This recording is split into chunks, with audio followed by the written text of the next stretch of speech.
Това се случи след... Боядисване в домашни условия с безамонячна боя, но престоях по-дълго време, отколкото трябваше. Спри, ако правиш това с боя на главата си.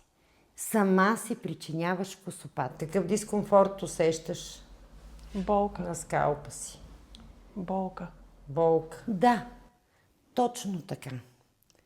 Докато се движиш, боята става по-агресивна. Скалпът се загрява и дразниш кожата си повече от нужното. И после се чудиш, защо те боли, щипе и косата ти пада. Не боята ти съсипва косата, а начинът, по който я използваш. Една такава грешка може да ти коства месеци косопат. Но това никой не ти го казва. Сега след терапията за скалпа...